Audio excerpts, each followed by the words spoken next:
ہے. شہباز شریف صاحب وقت سے مل رہے ہیں, اچھی بات ہے, سرمایہ کاری آنی چاہیے پاکستان میں, لیکن جو اوور پروجیکشن ہے, جب آپ انہی شخص کو, انہی صاحب کو جنٹری بیچ کو سرچ کرتے ہیں, آج تو اے آئی کا زمانہ ہے, ان کو اندازہ نہیں تھا کہ فوراً ہی پتہ چل جائے گا. لوگوں نے سرچ کیا, صاحب کا جو ٹویٹر ہینڈل نکلا اس پر 69 فالوورز ہیں, آج تک ایک ٹویٹ نہیں کی, ایک میئر کے کینڈیڈیٹ کی ٹویٹ کو آج تک صرف رپلائی کیا ہے. تو وہ یہ ڈیسپریشن کیوں ہے شہباز شریف صاحب کی حکومت؟ میرے خیال میں جو تھوڑا سا فوپا ہوا ہے نا جی, فال سٹارٹ کہہ رہے ہیں جو بھی ہے, جب ابھی ایک صاحب گئے ہوئے تھے امریکہ میں تو کچھ کانگریس مین سے ملاقاتیں ہوئی, کچھ سینیٹر سے, اور جیسے ہی وہ ملاقات سے باہر آئے تو انہوں نے ہی ٹویٹ کر دیا کہ یہ قیدی 804 کو رہا کریں. تو اس میں میرے خیال میں وہ تھوڑی سی سبکی ہوئی ہے ان کو. تو یہ جو آپ دیکھ رہے ہیں سارا, اس کو زیادہ وہ بڑھا چڑھا کے شاید اس لیے بتایا جا رہا ہے کہ اس کا اثر جو ہے وہ زائل ہو جائے. اور یہ جو ایک مہم چلی ہوئی ہے کہ روز ہم سوشل میڈیا پہ دیکھ رہے ہیں, وہاں کوئی کنگریشنل ہیرنگز ہیں, وہاں پر کچھ پاکستان کے صحافی حضرات بھی پیش ہوتے ہیں, انہوں نے کچھ تقریریں بھی کی وغیرہ, اس چیز کو زائل کرنے کے لیے. لیکن یہ میں آپ کو بتا دوں کہ یہ سارا جو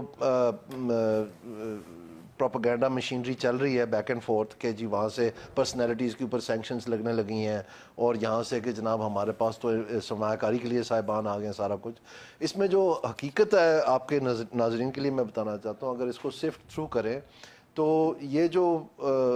اس وقت امید کی جاتی تھی کہ پتہ نہیں پاکستانی کی جو ایکسپیٹ کمیونٹی ہے امریکہ میں, انہوں نے کون سے تارے توڑ لانے آسمان سے, وہ تو فرینکلی ہوا کوئی نہیں. اور اس کا اندیہ جو ہے ان کی جو انتظامیہ ہے وہ پہلے سے ہی دے رہی تھی جب سے گرنیل صاحب نے یہ کیا. اس کے برعکس جو گرنیل صاحب جن کے بارے میں یہ نہیں کہا جا سکتا کہ یہ مطلب ایک نان اینٹی ہے, ان کو تو نامنیٹ کر دی انہوں نے اپنی مختلف ٹویٹس جو ہیں وہ ڈیلیٹ بھی کی ہیں. تو میں سمجھتا ہوں کہ یہ چیز تھوڑی معنی خیز ہے, کیونکہ یہ کورابریٹ ہوتی ہے ان چیزوں کے ساتھ جو ہم دوسرے سورسز سے سن رہے ہیں. کہ ہماری غالباً گلف میں کسی ملک سے بات ہو گئی ہے اور وہ ہمارے امبیسڈر کا کوئی کردار ادا کریں گے. یہ بات نہیں کہتے, وہ کہتے ہیں, میں آپ کو شارٹ بتا دیتا ہوں, وہ کہتے ہیں کہ ان کے پلیٹ کے اوپر جو ان کا ڈومیسٹک ایجنڈا ہے اور جو ان کا ٹریڈ کا اور پاکستان یہ فورن پالیسی کا ایجنڈا ہے, اس میں جو ٹرمپ حکومت کی اس وقت ٹرانزیشن ٹیم پلان کر رہی ہے, ان کے پاس وہ بینڈ وتھ ہی نہیں ہے کہ ایسے جیسے ایشوز کو, جیسے پاکستان جیسا ملک ہے, اس کو ٹیک اپ کریں. تو آپ توقع نہ رکھیں کہ وہاں پر یہ ساری چیزیں چھوڑ کے تو انہوں نے اس طرف دھیان کر لینا ہے. یہ مختصر میں آپ کو بتا رہا ہوں. اچھا, جو ظاہر ہے کہ ڈیلیشن آف ٹویٹس ہے, وہ ان کے اکاؤنٹ کی سیٹنگ ایسی ہے کہ 45 دن سے پہلے والے ٹویٹس آٹومیٹیکلی جو ہے وہ ڈسپیئر ہو جاتے ہیں, آرکائیو ہو جاتے ہیں. تو وہ obviously that's not Imran specific, وہ باقی والے موجود ہیں. ان کے تو ڈونلڈ ٹرمپ کے حوالے سے ٹوٹل 6 ٹویٹس موجود ہیں جو شخص ڈونلڈ ٹرمپ کا اس میں کوئی شک نہیں, آپ کی بات درست ہے, اس میں کوئی شک نہیں ہے کہ کانگریس نے بارہا یہ اظہار کیا ہے کہ پاکستان کو تشویش کی نظر سے دیکھا ہے کہ یہاں پر جو ہیومن رائٹس کا وائلیشنز ہو رہی ہیں اس کے اوپر انہوں نے تنقیدی جائزہ لیا ہے. اس میں یہ صرف نہیں کہ زبانی انہوں نے کہا ہے, انہوں نے باقاعدہ دستخط کیے ہیں. لیکن میں آپ کو یہ عرض کرنا چاہتا ہوں کہ اس کے باوجود جو ہمیں بتایا جا رہا ہے, کم از کم یہ میں آپ سے شیئر کرتا ہوں کہ جو اس ایگزیکٹو سائیڈ ہے یو ایس ایڈمنسٹریشن کی, ان کا اور کانگریس کا اس طرح سے کوئی ڈائریکٹ مارچنگ آرڈرز نہیں مل جاتے کہ یہ آپ فوراً جو ہے نا کر کے آئے. سو اس میں یہ ہے کہ وہ اپنے نپی تلی جو بھی ان کی پالیسی ہے اسی کے مطابق چلتے ہیں. ہیومن رائٹس والے اور جی ایس پی پلس والے معاملے پر انیال عزیز صاحب یہ بتائیں, مسلم لیگ نون میں ظاہر ہے کہ ابھی جتنے بھی اب پیکا قانون پاس ہوا, جرنلسٹ کہتے ہیں کہ بھائی یہ تو ہمارے ساتھ کھڑے ہوتے تھے جب عمران خان کی حکومت میں آرڈیننس آ رہا تھا, اس کو نان بیلیبل آفینس بنایا جا رہا تھا, تو پارلیمنٹ کے سامنے ہمارے دھرنے میں شرکت کرتے تھے, زمین پہ بیٹھ کر ہمارے ساتھ نعرے لگاتے تھے, سول سپرامیسی کے نعرے لگاتے تھے, ووٹ کو عزت دو کی باتیں ہوتی تھیں, اور ملک میں آئین قانون کے بارے میں بہت ہی سخت گیر موقف ہوتا تھا. میاں محمد نواز شریف کا, نواز شریف 2018-19-20 کا اور نواز شریف 2025 کا, آج یہ جو جتنے ڈیسیجنز ہو رہے ہیں, 26ویں آئینی ترمیم, پیکا قانون, ججز کی تعداد بڑھانا, فلاں قانون فلاں, اس کی ذمہ داری آپ کے خیال میں مسلم لیگ نون پہ آپ کس پہ فکس کر سکتے ہیں؟ ہو از ریسپانسبل؟ مریم نواز, شہباز شریف, نواز شریف, کون ہے اس پہ ذمہ دار؟ جی اس میں واضح طور پر پوری فیملی کا ڈیسیجن ہے جی. جو انہوں نے جو ماضی کا ان کا بیانیہ تھا اس کو رد کر کے تو انہوں نے واپس اپنے روٹس کو چلے گئے ہیں, کیونکہ یہ ارلی 80s میں جب یہ سارا سلسلہ چل نکلا جس کو آج مسلم لیگ نون کے نام سے جانا جاتا ہے, تو اس وقت بھی یہ اسٹیبلشمنٹ کی ہی پیداوار تھی. اور اب آ کے جو ہے ان کے لیے بڑا آسان ہے کہ دوبارہ سے وہی غلاف اوڑھ لیں اور کہہ دیں کہ جناب اب وہ ساری جو انقلابی باتیں تھیں وہ ہم نے زائل کر دی ہیں اور ہم اس طرف چل نکلے ہیں. لیکن میں سمجھتا ہوں کہ سب سے زیادہ اگر کوئی اس میں پیش ہے تو وہ پرائم منسٹر صاحب ہیں. اور اس میں واضح طور پر جو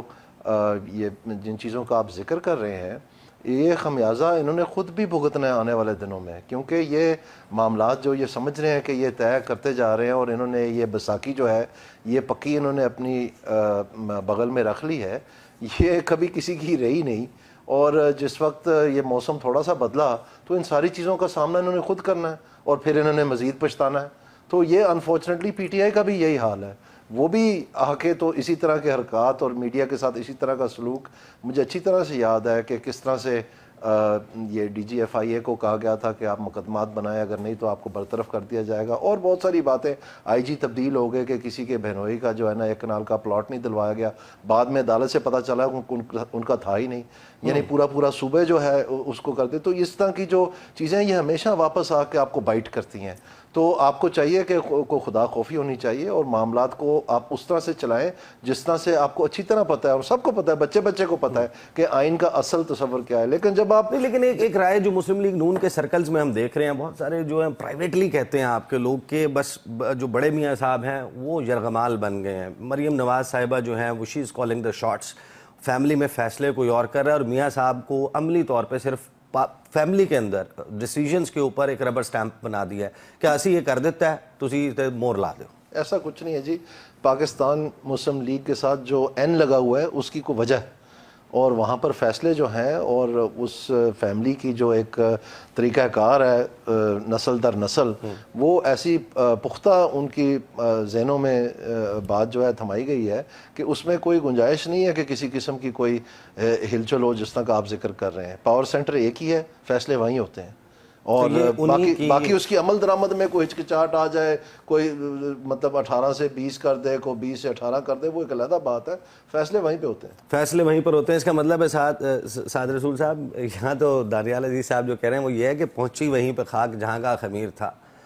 80s والے نواز شریف جو ڈیفرنٹ تھے, جو بعد میں سول سپرامیسی کے دائی ہو گئے تھے, آئین اور قانون کی جدوجہد کرتے ہوئے نظر آتے تھے, وہ ایک وقفہ تھا, توقف تھا, وہ ختم ہو گیا. اب واپس پہنچ گئے جہاں سے بیک ٹو اسکوائر ون شروع ہوا تھا کام. دیکھیے دانیال صاحب سے بہتر نون لیگ کو کون پہچانتا ہے. دانیال صاحب نے بڑا وقت گزارا, تو میں ان کے تبصرے سے بالکل ڈس ایگری نہیں کرتا. آئی ایم شیور کہ this is exactly what's happening. Daniyal Aziz صاحب یہ بتائیے, ظاہر ابھی ضمیر حیدر بھی بات کر رہے تھے, ہم سب کو نظر آ رہا ہے کہ بہت ساری چیزیں جو غلط ہو رہی ہیں, لیکن جو ہمارے ہاں پاور ڈائنامکس ہیں, حکومتوں کی جو میں رہنے یا نہ رہنے کے جو پیمانے ہیں وہ تھوڑا سا مختلف ہیں. آپ کا بیسٹ گیس کیا ہے کہ اس تمام کچھ چیزیں بہتر بھی ہو رہی ہوں گی, لیکن یہ جو اوور آل ایک بیڑا غرق نظر آتا ہے, اس میں موجودہ حکومت شہباز شریف صاحب ان کا فیوچر کیا ہے؟ یہ اپنی ٹرم پوری کر پائیں گے اتنے سنگین چیلنجز کی موجودگی میں؟ میں سمجھتا ہوں جی کہ سب سے بڑا جو چیلنج ہے اس وقت پاکستان کو, وہ اس آنے والے مہینے میں ہونا ہے, اور وہ آئی ایم ایف کا پہلا ریویو ہے جو کہ 2 پارٹ آف فیبری میں ہونا ہے. اس کی کٹ آف ڈیٹ جو ڈیٹا وہ ریویو کریں گے وہ دسمبر کی 31 تاریخ 2024 کا ہے. اس میں جو ایک سب سے بڑا خلا ہے جو ان کے دیے ہوئے ہدف ہیں اس میں فرق ہے, وہ تقریباً 400 ارب کا جو خسارہ ہے ریونیو کا ٹارگٹ کا, وہ ایک بہت بڑا مطلب پھوڑا بنا ہوا. اس کے لیے انہوں نے ایک بنائی ہوئی ہے باتیں کہ جناب اصل میں گروتھ ہی نہیں ہوئی تو ہم کیسے کلیکٹ کرتے, اور اس کی وجہ سے جو ہمارا انٹرسٹ ریٹ کم ہوا ہے تو ہمارا بجٹ میں وہ پیسے بچ گئے ہیں, اور دوسرا اسٹیٹ بینک نے ہمیں کچھ پروفٹس دے دیے ہیں, تو لہٰذا اوور آل ڈیفیسٹ جو ہے سال کا وہ آپ کی تقریباً رینج میں ہی ہوگا, تو آپ ہمیں نہ کچھ. لیکن اس طرح ہے نہیں کہ جو یہاں پر آئی ایم ایف کا آفس ہے وہ کچھ مختلف بیان دے رہے ہیں کہ ہم لیٹر اینڈ اسپرٹ کے تحت جائیں گے, کیونکہ جو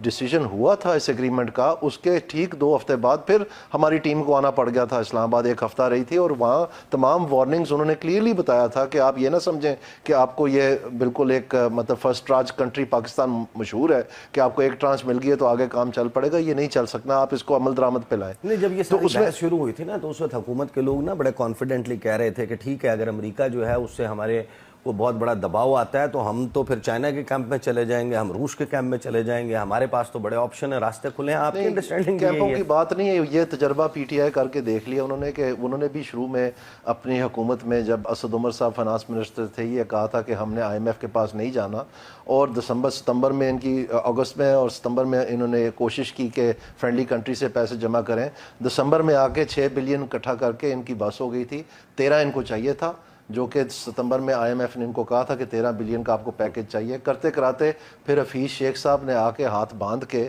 تو وہی کام جو 6 انہوں نے اکٹھے کیے تھے وہ مائنس ہو گئے اور 6 ارب کا آئی ایم ایف کا پیکج لے لیا, اور بعد میں انہوں نے یہ مانا بھی کہ یہ ہم سے غلطی ہو گئی جو ہم نے ڈیلے کی ہے. تو یہ تجربہ پاکستان کر چکا ہے, تو پلیز اس کو ہمیں نئے نئے طریقے نہیں ڈھونڈنے چاہیے کہ ویل کو انوینٹ کریں, یہ آپ کو عمل درآمد کرنا پڑے گا. آپ کی انٹرنیشنل کمٹمنٹس ہیں, آپ نے ایگری کیا ہوا ہے, اور اس کے ساتھ جتنے پیسے لپٹے ہوئے ہیں وہ کوئی ایک ملک یا درجنوں ملک آپ کو دے نہیں سکتے. پہلے ہی مشکل سے آپ رول اوور کر رہے ہیں, جتنے آپ کے پاس 12 ارب ڈالر پڑے ہوئے ہیں جن کو آپ اپنے فورن ایکسچینج ریزروز کے لا رہے ہیں, وہ سب کے سب رول اوور کے ہیں. تو آپ کی رول اوور اکانومی ہے, آپ اس وہم میں نہ رہیں کہ آپ کو کہیں سے کوئی ایسی جو ہے نا وہ لائف لائن مل جانی ہے, وہ نہیں ملنی. تو اس لیے ان کو امپلیمنٹیشن کی طرف جانا ہوگا, اور وہ اس پہ بری طرح فیل ہو رہے ہیں. تو میرے خیال میں جو آپ کا سوال ہے وہ یہ ہے کہ اگر یہ ان کی جو پرفارمنس انگزائٹی ہو رہی ہے اس گورنمنٹ کی, بجلی کے معاملے میں, جو ایف بی آر کے معاملے میں, جو اہم چیزیں انہوں نے کرنی تھی, صرف بار بار اسی ایشو کے اوپر مختلف قسم کے درجنوں ٹاسک فورس بنا دینے, 3-4 پلانز اناؤنس کر دینے, اور مختلف قسم کے جو ہے نا زاویے بنا دینے, ورکنگ گروپ بنا دینے, اس کے بعد جو ہے ورکنگ گروپ نہیں چلے تو اس میں کمیٹیاں بنا دینی. فیصلہ تو کر نہیں پا رہے ہیں یہ, تو جب یہ فیصلہ نہیں کر پا رہے ہیں تو پھر معیشت جو ہے وہ تو دبتی جا رہی ہے. تو یہ وقتی طور پہ آپ کو نظر آ رہا ہے جو آئی ایم ایف کی وجہ سے, زیادہ تر جو کیئر ٹیکر گورنمنٹ آئی تھی اس کی وجہ سے یہ اسٹیبلٹی جاری و ساری ہے. انہوں نے تو کوئی ایسا اقدام نہیں لیا جس سے یہ بہت بڑی بات کہی. یہ 2-2 مہینے کی بجلی کی چیپیاں لگانے کی جو پہلے انہوں نے لگائی اگست میں, وہ آئی ایم ایف نے منع کر دی, اب انہوں نے پھر سردیوں میں 2 مہینے کی چیپی لگا دی ہے. یہ کوئی پختہ یعنی یہ کمپنی چلے گی, شاید چلے گی, لیکن ایسے نہیں چلے گی. نہیں, میرا نہیں خیال ہے یہ, اگر یہ آئی ایم ایف کا اس وقت یہ فرض کریں یہ ٹرانچ نہیں ملتا, یا ان کو بہت سخت منی بجٹ لانا پڑتا ہے, جو کہ آپ کا اسٹیٹ بینک گورنر پہلے ہی آپ کو اندیا دے رہا ہے کہ ایڈیشنل ریونیو میجرز آپ کو لانے پڑیں گے. اس کا کیا مطلب ہے؟ اسٹیٹ بینک اسی گورنمنٹ کا حصہ ہے نا جی, اس کا مطلب یہ ہے کہ آپ کو منی بجٹ لانا پڑے گا. تو یہ جو آئی ایم ایف کی اگریمنٹ میں انہوں نے ایڈیشنل میجرز دیے ہیں, ان کا تو کل رقم جو ہے وہ 40 بلین ہے. تو 1% جب آپ اوور کریں گے, ڈیفیسٹ اوور جائے گا, ابھی تو 6% پہ ہوور کر رہا ہے, تو آپ نے وہ 40 بلین امپلیمنٹ کرنے تھے, وہ بھی آپ نے نہیں کیے. تو پھر یہ کیسے چلے گا سارا کچھ؟ یہ اس لیے یہ ساری چیز جو ہے, ایگریکلچر ٹیکس نہیں لگا آپ کا, ریٹیل پہ ٹیکس نہیں لگا آپ کا, جو ریل اسٹیٹ پہ ٹیکس تھا وہ نہیں لگا. تو یہ ساری چیزیں جو ہیں اس میں اسٹرکچرل بینچ مارکس ہیں, یہ مذاق تو نہیں ہے, یہ سارا آ رہا ہے اگلے مہینے. اور اگر یہ گڑبڑ ہوئی تو پاکستان کے لیے یہ نیا سانحہ بن جانا. صحیح. ایک طرف یہ منظرنامہ ہے,